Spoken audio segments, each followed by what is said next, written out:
Bismillahirrahmanirrahim. Alhamdulillahilladzi nazzala ala nabiyyina sab'al mathani wal qur'anal azim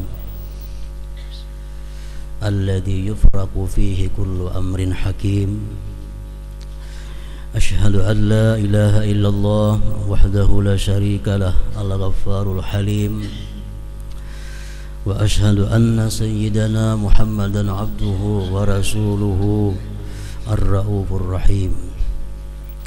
Allahumma salli wa sallim wa barik ala sayyidina maulana Muhammad wa ala ali wa ashabi sayyidina Muhammad salatu wa salamu wa barakah daimatin ila akhiril abad. Amma ba'd.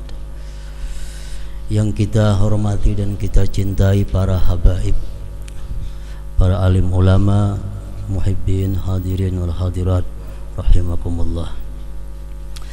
Pertama-tama selalu kita menghaturkan puji syukur kehadirat Allah Subhanahu wa taala atas berbagai macam nikmat anugerah yang diberikan kepada kita sehingga kita kembali pada malam hari ini dapat berkumpul bersama-sama. Dan tidak lupa salawat dan salam kita haturkan kepada junjungan kita Nabi besar Muhammad sallallahu alaihi wasallam, juga kepada para sahabat, keluarga, zuriat dan pengikut beliau ila yaumil qiyamah. Para muhibbin rahimakumullah, firman Allah Subhanahu wa taala di dalam kitab suci Al-Qur'an. A'udzubillahi minasyaitonir rajim. Inna anzalnahu fi lailatul qadr. Terjemahannya adalah sesungguhnya kami menurunkan Al-Qur'an itu pada malam yang agung, pada malam yang mulia atau Lailatul Qadar. Ibnu Abbas radhiyallahu anhu, salah seorang pemuka ulama mufassirin, mengatakan pada malam Qadar itu Allah Subhanahu wa taala menurunkan Al-Qur'an dari Lauhil Mahfuz sekaligus dari awal sampai akhir ke Baitul Izzah yang berada di langit pertama. Kemudian dari Baitul Izzah sampai kepada junjungan kita Nabi besar Muhammad sallallahu alaihi wasallam, Al-Qur'anul Karim diturunkan secara bertahap selama kurun waktu kurang lebih 23 tahun. Ada yang diturunkan sewaktu beliau berada di Makkah, maka dinamakan ayat itu namanya ayat Makkiyah. Dan ada pula wahyu yang diturunkan pada waktu beliau berada di Madinah, maka namanya pun ayat itu ayat Madaniyah. Nah, para muhibbin rahimakumullah, pada masa Rasulullah sallallahu alaihi wasallam masih hidup di alam panah ini, Al-Qur'an itu belum dibukukan seperti sekarang ini. Jadi ngaran Al-Qur'an itu mana kitabnya belum ada. Al-Qur'an pada waktu hidup Rasulullah itu masih berada di dalam hafalan-hafalan para sahabat yang hafal. Ada sebagian ditulis di batu-batuan, ada ditulis di daun-daunan, ada ditulis di kulit-kulit kambing yang dikeringkan atau kulit unta. Sampai akhirnya Rasulullah wafat meninggalkan para sahabat, Al-Qur'an itu masih belum ada wujudnya. Setelah Abu Bakar Siddiq radhiyallahu an menjadi khalifah, beliau berpikir, artinya kalau Al-Qur'an ini kada dikumpulkan, kada dijilid menjadi satu, ini nantinya akan menyulitkan generasi-generasi yang akan datang. Siapa tahu nantinya yang hafal-hafal Quran itu wafat, generasi berikutnya kada hafal lagi, akhirnya Quran bisa hilang. Nah, beliau Abu Bakar Siddiq itu berinisiatif dan bersama-sama Sayyidina Umar bin Khattab radhiyallahu an, beliau menyuruh salah seorang sahabat yang bernama Zaid bin Thabit untuk mengumpulkan Al-Quran. Nah, jadi Zaid bin Thabit inilah orang yang pertama yang mengumpulkan Al-Quran, mencatat Al-Quran dari hafalan-hafalan yang ada di dalam dada para sahabat sampai Al-Quran yang bertebaran di daun-daunan, di batu-batuan dikumpulkan oleh Zaid bin Thabit ini menjadi satu biji Al-Quran. Para muhibbin rahimakumullah, setelah Abu Bakar ini wafat, Khalifah Umar bin Khattab yang kedua, Al-Quran masih demikian adanya. Kemudian pada masa Khalifah Utsman bin Affan radhiyallahu an, Utsman berinisiatif untuk menyusun kembali Al-Quran yang dihimpunkan oleh Zaid bin Thabit itu, disusun surah-surahnya sesuai dengan apa yang diterangkan oleh Rasulullah semasa beliau masih hidup. Jadi Zaid bin Thabit ini menyusun Quran, menyusun mintu aja. Surahnya kada bersusun, kada beratur, cuma lengkap sebiji Al-Quran. Utsman bin Affan lah yang menyusun Al-Quran itu sesuai dengan petunjuk Rasulullah semasa beliau hidup, disusun surah-surahnya sedemikian rupa. Mulai dari Al-Fatihah yang pertama, kemudian Al-Baqarah, Ali Imran, An-Nisa sampai seterusnya. Itu merupakan jasanya daripada Khalifah yang ketiga Utsman bin Affan radhiyallahu anhu. Sayyidina Ali pernah berkata, setiap kita membaca Al-Quran itu Abu Bakar Siddiq dapat satu pahala. Setiap umat muslim sampai hari kiamat membaca Al-Quran itu Abu Bakar Siddiq dapat pahala. Kenapa sebabnya? Karena beliaulah orang yang pertama yang punya gagasan untuk menghimpunkan Al-Quran itu. Pada masa Utsman bin Affan, kemudian masa Khalifah Imam Ali bin Abi Thalib karramallahu wajhah, kemudian Imam Hasan bin Ali bin Abi Thalib, kemudian Khalifah Muawiyah, Yazid dan Muawiyah sampai seterusnya, Al-Quran sudah disusun surahnya namun belum diberi titik dan belum diberi baris. Jadi kada bertitik dan kada berbaris, sehingga orang nang kada mengaji kada kau membaca Al-Quran. Sebabnya kada ada titiknya. Apakah huruf ta kah ini? Apakah huruf sa? Apakah huruf ba? Kada tahu. Sama bentuknya macam jukung. Nah, jadi mesti orang dahulu belajar Al-Quran talaki, artinya langsung berguru. Berguru, dibacakan Quran, dijaga. Nah, kalau membaca seorang kada bisa karena titiknya belum ada, barisnya belum ada. Nah, kemudian menurut sebagian ahli sejarah mengatakan pada masa Khalifah Abdul Malik bin Marwan, ini khalifah yang ke-10 sesudah Rasulullah sallallahu alaihi wasallam, pada tahun 80 Hijriah sekitar itu, Abdul Malik bin Marwan ini berinisiatif menyuruh para ulama waktu itu untuk memberikan titik-titik pada Al-Quran sekaligus baris-barisnya. Salah satu ulama yang beliau perintahkan untuk mengerjakan itu adalah yang disebut dengan Syekh Yahya bin Ya'mur.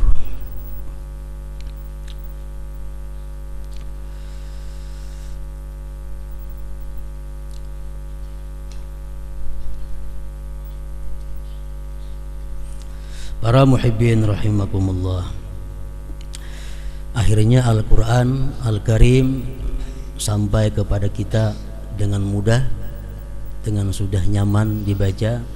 Ada susunan-susunan surahnya, ada titik-titiknya dan ada baris-barisnya. Itu semua adalah merupakan jasa daripada pendahulu-pendahulu kita. Dengan demikian bahwa Al-Quran yang ada pada sekarang ini adalah merupakan bid'ah hasanah. Karena zaman Rasulullah kada ada Al-Quran macam kita. Itu menyusun Al-Quran, menyusun surah-surahnya, itu merupakan inisiatif daripada para sahabat. Jadi itu bid'ah. Orang-orang yang anti bid'ah hendaknya jangan membaca Quran yang ada-ada ini. Itu bid'ah, namun disebut namanya bid'ah hasanah, bid'ah yang baik. Para muhibbin rahimakumullah, Al-Quranul Karim oleh para ulama disebutkan terdiri dari 30 juz. Itu sepakat.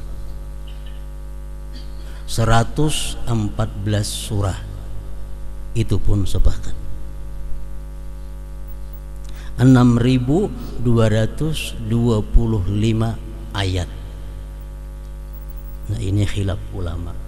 Kalau 6.000-nya sepakat, tapi ujungnya kada sepakat. Ada yang 6.000 sekian, 6.000 sekian, menghitung tergantung qiraat yang mereka baca. 6.225 ayat. 77.439 kalimat. Macam Allah satu kalimat, Ar-Rahman satu kalimat, Ar-Rahim satu kalimat. Dihitung seluruh Al-Quran kalimat-kalimat itu jumlahnya 77.439 kalimat. Dan terdiri dari 340.740 huruf. Jadi orang bahari sudah menghitungkan huruf Al-Quran itu jumlahnya berapa? 340.740 huruf. Itu pun kada sama antara beberapa ulama menghitungnya karena berlainan qiraatnya. 340.740 huruf. Nah, kalau ada yang menanyakan Al-Quran itu adalah kalam Allah, kenapa maka ada hurufnya? Sedangkan dalam pelajaran tauhid kita belajar bahwa kalam Allah itu adalah kada berhuruf, kada bersuara, kada berawal, kada berakhir dan sebagainya. Kenapa Quran ini disebut kalam Allah? Maka inya berhuruf. Nah, itu dijawab oleh para ulama dahulu bahwa adalah Quran yang berhuruf ini menunjukkan kepada sesuatu yang sama dengan yang ditunjukkan oleh kalam Allah yang kadim pada zatnya. Jadi kalam Allah nang kada berhuruf, kada bersuara itu menunjukkan kepada sesuatu yang sama persis dengan yang ditunjukkan oleh Quran yang ada pada sekarang ini. Makanya Quran yang ini disebut juga kalamullah subhanahu wa ta'ala. Jadi kalam Allah subhanahu wa ta'ala yang kadim itu, yang berdiri pada zatnya itu menunjukkan kepada sesuatu. Quran yang di wadah kita ini pun menunjukkan kepada sesuatu yang sama itu. Nah, sehingga disebut Quran ini adalah kalam Allah subhanahu wa ta'ala. Para muhibbin rahimakumullah, surat yang pertama di dalam Al-Quranul Karim adalah kita kenal semuanya sudah, surat Al-Fatihah.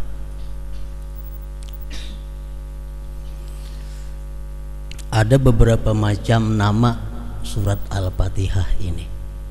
Yang pertama namanya Fatihah. Kenapa diarti Fatihah? Fatihah artinya pembuka. Karena bila kita buka Quran, otomatis kita pertama menjumpai suratul Fatihah.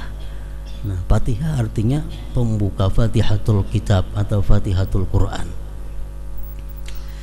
Yang kedua, Fatihah itu bisa dinamakan juga dengan Ummul Quran. Nah, biasa kita sebut membacakan Ummul Quran ya pertoko rajin ada kalau marilah bersama-sama kita membacakan Ummul Quran. Nah, surat Al-Fatihah. Al-Fatihah disebut Ummul Quran, artinya ibu Al-Quran atau induk Al-Quran. Kenapa Fatihah itu disebut sebagaimana ibunya Al-Quran, induknya Al-Quran? Karena menurut para ulama, seluruh isi Al-Quran itu dari awal sampai akhir tergambar di dalam surat Al-Fatihah, sehingga disebut Fatihah itu induknya Al-Quran. Al-Quran membicarakan tentang Allah. Al-Quran membicarakan tentang puji-pujian kepada Allah. Itu terkandung di dalam Alhamdulillah. Al-Quran membicarakan makhluk. Al-Quran membicarakan langit, laut, surga, neraka, jin, manusia, binatang, secukupnya ada dalam Quran makhluk Allah. Itu tergambar dalam kalimat Rabbil Alamin, Tuhan semesta alam. Al-Quran menceritakan tentang pemberian Allah kepada manusia dan makhluk lainnya yang luar biasa. Allah memberikan ampunan, memberikan rahmat, memberikan rezeki, memberikan segala macam keperluan kita. Disebutkan dalam Al-Quran. Itu terkandung di dalam Ar-Rahman Ar-Rahim. Allah Maha Pengasih, Maha Penyayang. Al-Quran membicarakan tentang kubur, tentang hari kiamat. Al-Quran membicarakan surga, neraka, mizan, hisab, tentang hari akhir. Tergambar dalam surat Fatihah Maliki Yaumiddin, Raja pada hari pembalasan. Tergambar dalam Maliki Yaumiddin. Al-Quran membicarakan tentang syariat. Al-Quran membicarakan tentang tarikat. Al-Quran membicarakan tentang hakikat. Itu tergambar, terkandung dalam kalimat Iyyaka na'budu wa iyyaka nasta'in. Kepada Engkau kami beribadah dan kepada Engkau kami minta pertolongan. Itu mencakup sudah, syariat ada di situ, tarikat ada di situ, hakikat ada di situ. Al-Quran ada mengisahkan tentang doa-doa. Bermacam-macam doa ada dalam Al-Quran. Terkandung dalam surat Al-Fatihah, Ihdinas siratal mustaqim.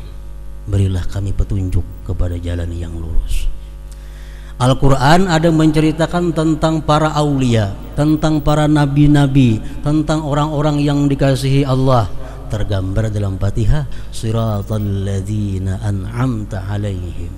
Jalan-jalan orang yang Engkau berikan nikmat atas mereka.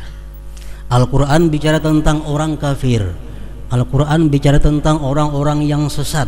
Tergambar dalam ghairil maghdubi alaihim waladdallin. Jadi seluruh Al-Quran masuk dalam surah Fatihah, sehingga Fatihah disebut Ummul Quran, induknya Al-Quran atau ibunya Al-Quran. Kemudian Fatihah disebut juga Sab'ul Masani, ngarannya Sab'ul Masani, 7 ayat yang diulang-ulang. Setiap hari kita berapa kali mengulang-ulang? Fatihah terdiri dari 7 ayat yang diulang-ulang. 7 ayat yang diulang-ulang, ngarannya Sab'ul Masani. Fatihah juga dinamai dengan surat Al-Wafiyah. Al-Wafiyah artinya surat yang sempurna. Kenapa Fatihah dinamai surat yang sempurna? Fatihah kadang-kadang dipotong-potong. Bila kita baca Fatihah sekaligus Fatihah dalam sembahyang, kawala kita rakaat pertama ingat iyyaka na'budu wa iyyaka nasta'in, kena sambung rakaat kedua ihdinas siratal mustaqim, maulah kada mau. Lain surah nang lain kawa diputung-putung. Surah lain kita sampai kita barak ingat sini, kini rakaat kedua sambung, kada jadi masalah. Kalau Fatihah mesti sempurna kita membaca dari awal sampai akhir. Fatihah dinamakan juga surat Al-Kafiyah, artinya surat yang cukup. Maksudnya apa? Kalau kita sembahyang kita membaca Fatihah cukup. Tapi kalau kita baca surah lain kada cukup. Nah makanya Fatihah pun disebut juga surat Al-Kafiyah. Al-Fatihah disebut juga dengan surat Asy-Syifa, surat penyembuh, tawar. Orang-orang yang sakit dibacakan Fatihah akan menyembuhkan, sekada-kadanya meringankan orang yang sakit. Itu surat Al-Fatihah. Bermacam-macam ngaran surat Fatihah banyak. Itu menunjukkan kemuliaan dan keagungan surat Al-Fatihah ini. Para muhibbin rahimakumullah, surat Al-Fatihah terdiri dari 7 ayat. Jadi satu-satunya surah yang wajib dipelajari oleh setiap muslim dan muslimah surah Fatihah. Kenapa? Karena sembahyang kada sah tanpa surat Fatihah. Ayo kada bisa membaca surah Al-Baqarah, kada apa-apa. Kada bisa membaca surah Ali Imran, kada jadi soal. Tapi kalau membaca surah Fatihah mesti bisa setiap orang muslim dan muslimah. Surat Fatihah terdiri 7 ayat dan 156 huruf. Dihitung dengan tasdid-tasdidnya, dihitung dengan ba'alif maliki yaumiddin 156.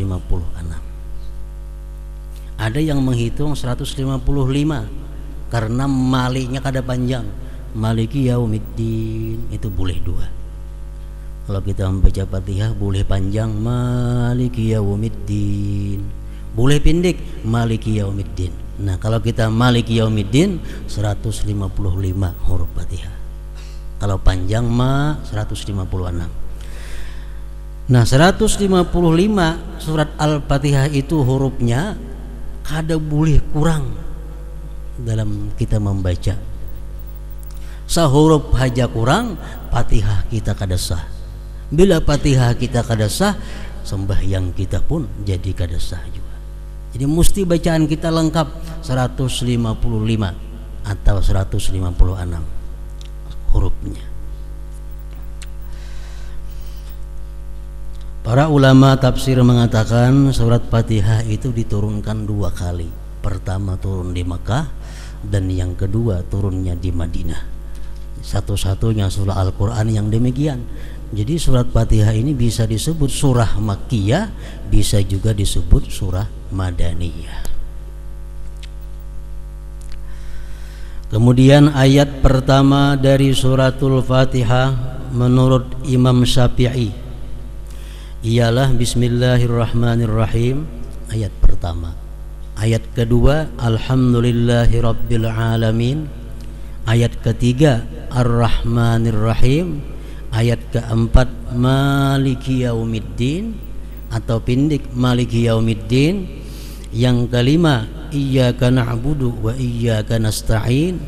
Yang keenam Ihdinas siratal mustaqim. Yang ketujuh Siratal ladzina an'amta 'alaihim ghairil maghdubi 'alaihim waladdallin. Amin lain. Jadi imam kita Syafi'i menghitung Bismillahirrahmanirrahim itu termasuk ayat daripada suratul Fatihah. Oleh karena itu beliau mewajibkan kalau kita membaca Fatihah pemulaannya mesti Bismillahirrahmanirrahim.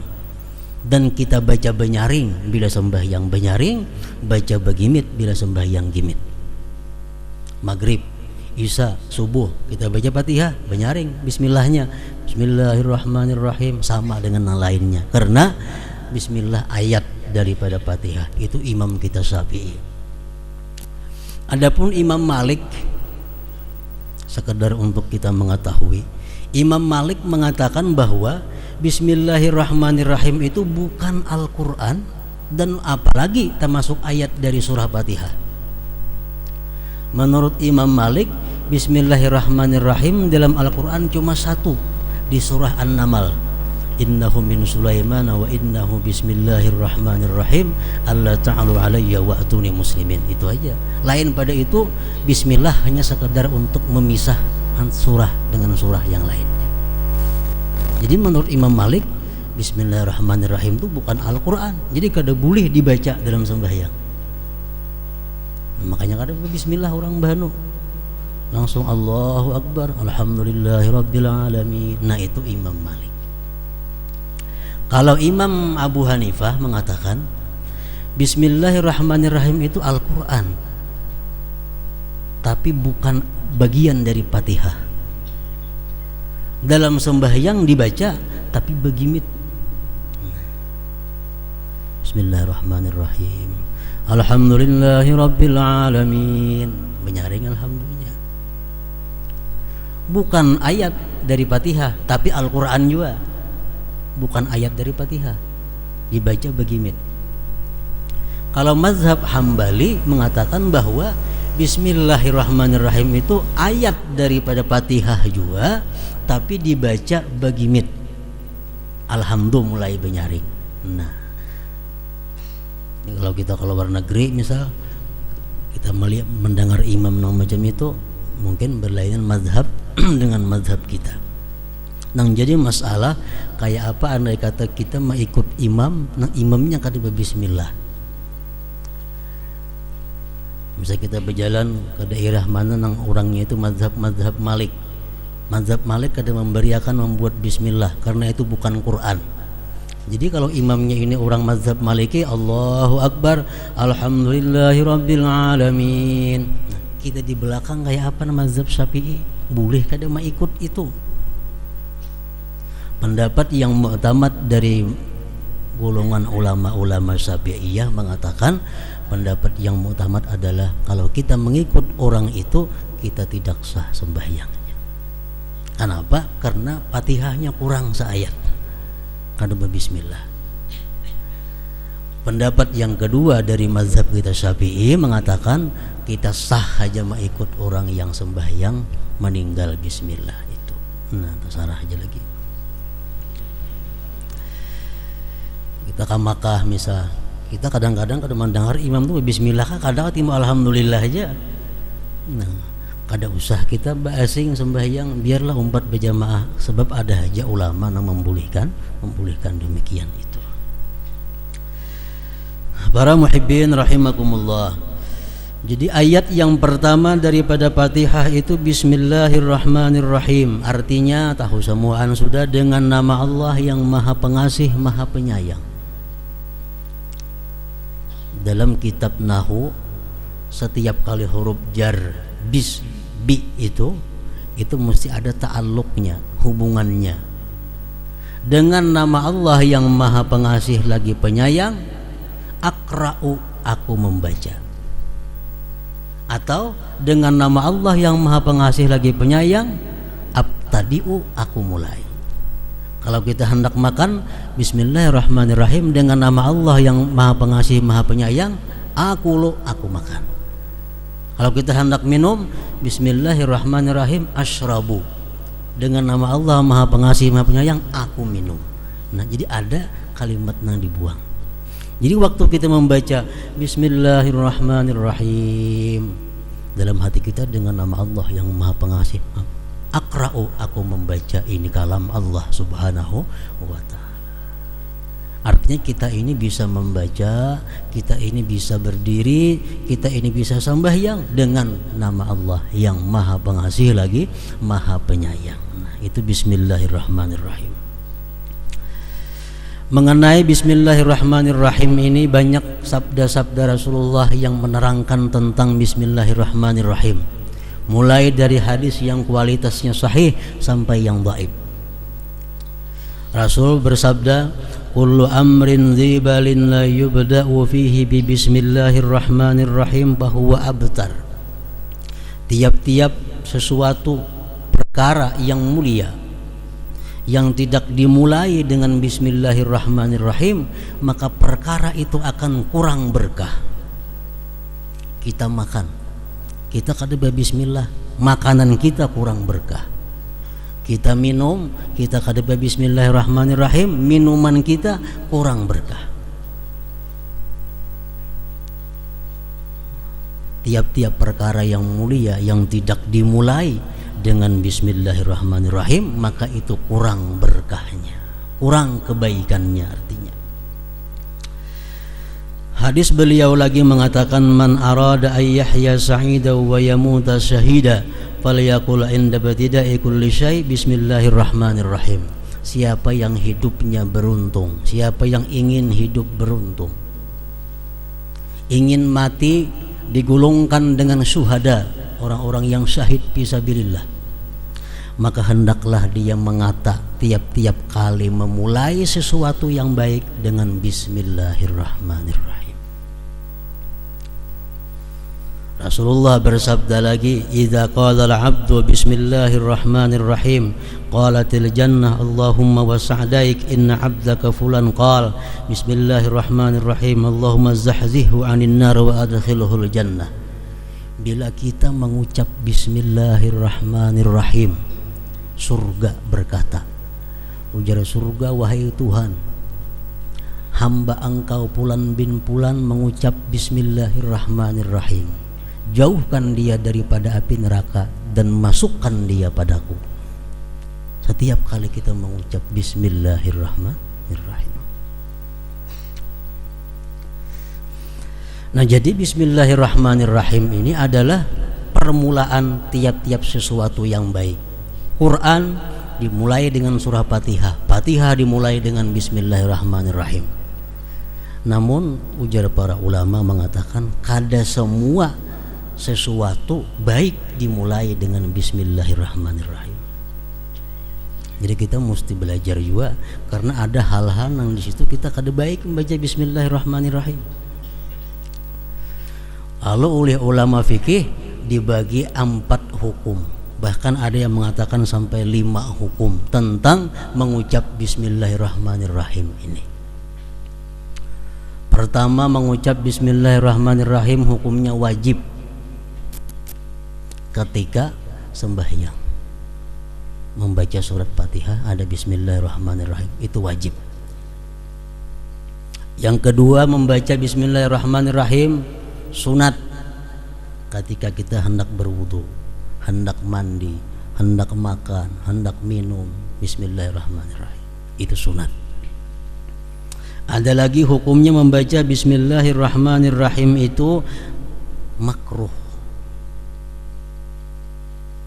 Baca bismillah makruh. Contohnya kayak apa?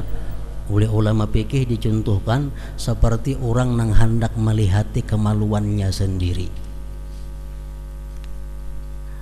Hendak melihati kemaluan, bismillahirrahmanirrahim. Nah, makruh itu.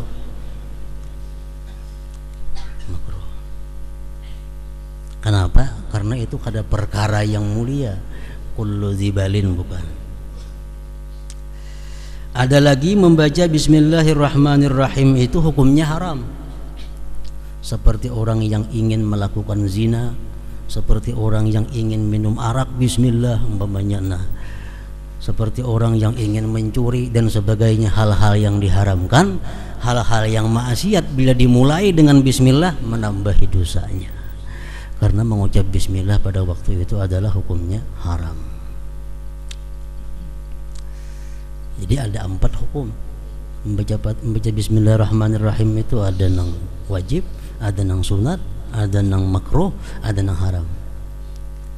Menurut satu pendapat lagi ini dhaif, ada juga boleh, mubah. Membaca bismillah itu mubah, seperti kita nak mencelup sandal bismillahirrahmanirrahim, nah itu boleh aja, tapi kada disunatkan, kada disuruh. Nah, bismillahirrahmanirrahim ini apabila dalam keadaan tertentu itu bisa dirubah ar-rahmanir-rahimnya, bismillahnya tetap menyesuaikan dengan keadaan yang dihadapi oleh kita. Kita hendak masuk ke dalam jamban, ampih bismillahirrahmanirrahim. Apa bacaannya? Bismillah, Allahumma inni a'udzubika minal khubusi wal khaba'is. Jangan bismillahirrahmanirrahim, karena sunnah mengatakan demikian.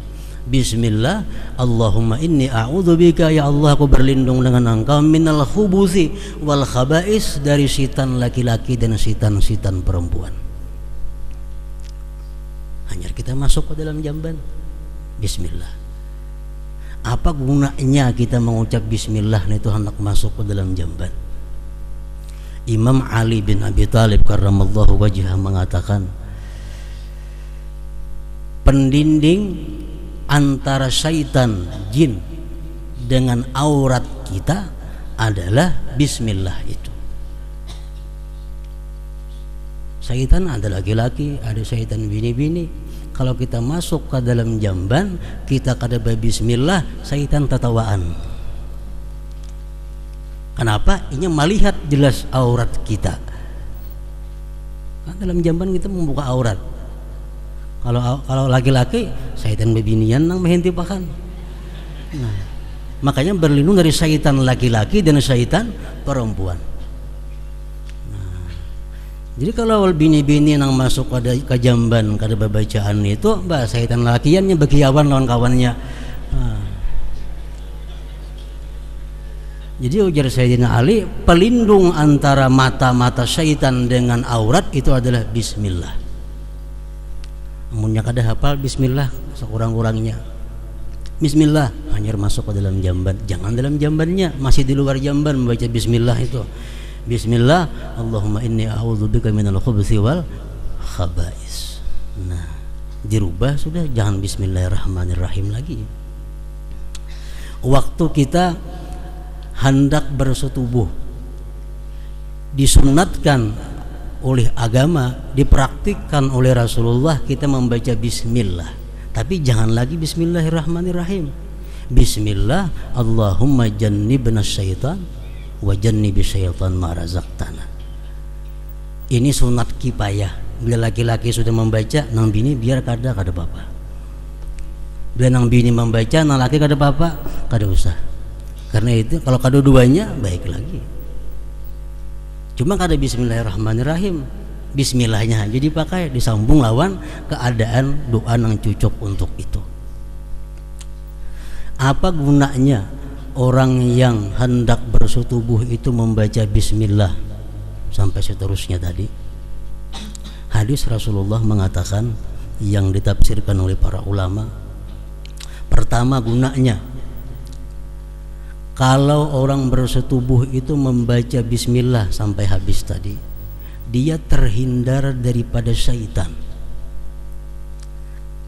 Karena syaitan itu kalau kita berhubungan dengan istri, syaitan itu duduk di ujung kemaluan kita. Nah, jadi andai kata itu nantinya menjadi anak ini ada saham dari syaitan. Ada saham dari syaitan. Makanya anak nang kada karuan tampuh kelakuannya macam syaitan. Itu mungkin waktu itu kada membaca bismillah, Allahumma jannibna syaitan wa jannibi syaitan ma razaqtana. Pertama itu. Yang kedua, andai kata itu nantinya dijadikan oleh Allah anak, maka anak ini akan selamat daripada murtad. Anak ini akan selamat daripada kafir. Dua. Yang ketiga, andai kata itu ditakdirkan menjadi anak, maka ditulis kebajikan kepada orang tuanya itu sebilangan napas ini anak sampainya mati. Nah, berapa napas? Kekanakan sampai tua. Setiap kalinya napas, kuitannya dapat pahala. Kenapa? Karena waktu itu membaca bismillah, Allahumma jannibna syaitan wa jannibi syaitan ma razaqtana. Yang keempat, bila kita membaca itu sampai kita mandi janabah, ditulis kebaikan. Misal kita sejam 2 jam hanya mandi janabah, 2 jam itu ditulis sebagai kebaikan. Nah, ini untungnya orang yang mengamalkan sunnah Rasulullah Sallallahu Alaihi Wasallam. Cuma jangan lagi Bismillahirrahmanirrahim bacaannya, Bismillah Allahumma ila akhir sampai akhir tadi. Nah, kemudian orang hendak berkendaraan, kada lagi Bismillahirrahmanirrahim, cukup dengan Bismillah walhamdulillah. Bismillah walhamdulillah, naik kendaraan. Setiap langkah kuda nang kita tunggang dicatat amal kebaikan untuk kita. Orang dahulu kuda. Wah, ini mungkin setiap gulungan ban itu kita dapat kebaikan karena kita kendaraan. kalau kita naik kendaraan mengucap bismillah walhamdulillah. Kita hendak guring, jangan bismillahirrahmanirrahim. Nabi kita mengajarkan bismikallahumma ahya wa amut, guring kita. Supaya apa? Supaya andai kata kita mati dalam guring, kita mati dalam keadaan husnul khatimah. Itu gunanya hendak guring membaca bismikallahumma ahya wa amut. Artinya apa? Akhir kalam kita dalam alam jaga ini adalah kalimat bismikallahumma ahya wa amut. Kalau kita mengamalkan itu, nantinya kita ada harapan karena akhir kalam di akhir umur mengucap kalimat la ilaha illallah. Karena mulai wahyu ini sudah membiasakan hendak guring bismikallahumma ahya wa amut itu. Nah, kemudian lagi kita hendak berbaju, hendak berpakaian, bukan bismillahirrahmanirrahim. Bacaannya hendak berpakaian biasa, bismillah Allahumma inni as'aluka min khairihi wa khairi ma huwa lahu wa a'udzubika min syarrihi wa syarri ma huwa lahu. Insyaallah pakaian yang kita pakai ini mendapat berkah dari Allah Subhanahu wa taala. Nah, jadi berbagai macam hadis yang menyebutkan tentang keutamaan bismillah itu. Selengkapnya bismillahirrahmanirrahim. Nah, jadi dalam hal ini bahwasanya bismillahirrahmanirrahim itu merupakan satu ayat daripada 7 ayat surat Fatihah. Ketinggalan sahuruf aja Fatihah kita kada sah.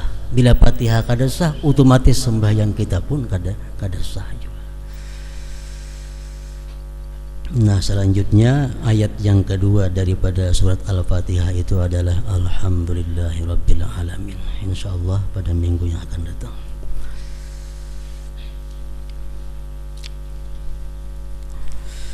Para muhibbin rahimakumullah, kita membaca surat Fatihah untuk kita hadiahkan kepada dengan niat agar Habib Zain bin Ahmad Al-Idrus disembuhkan oleh Allah Subhanahu wa taala. Wa ila hadratin Nabi sallallahu alaihi wasallam. Al-Fatihah. A'udzubillahi minasyaitonir rajim. Bismillahirrahmanirrahim. Alhamdulillahirabbil alamin. Arrahmanir rahim. Maliki yaumiddin. Iyyaka na'budu wa iyyaka nasta'in. Ihdinas siratal mustaqim.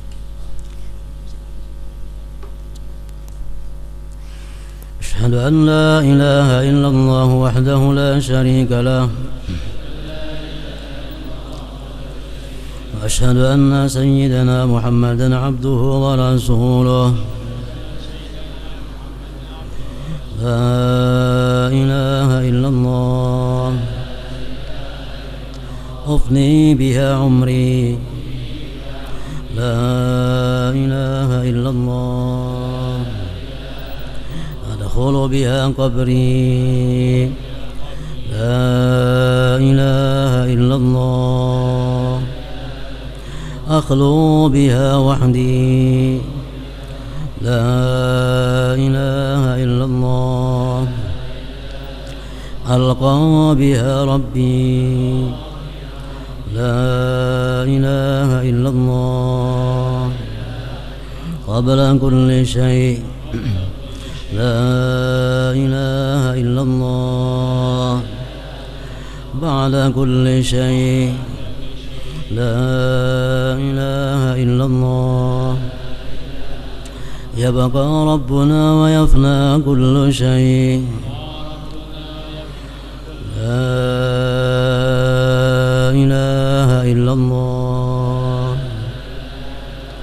أستغفر الله لا إله إلا الله أستغفر الله لا إله إلا الله أستغفر الله لا إله إلا الله وأتوب إلى الله لا إله إلا الله محمد رسول الله صلى الله عليه وسلم فيا أيها الراجون منه شفاعة صلوا عليه سلموا تسليما.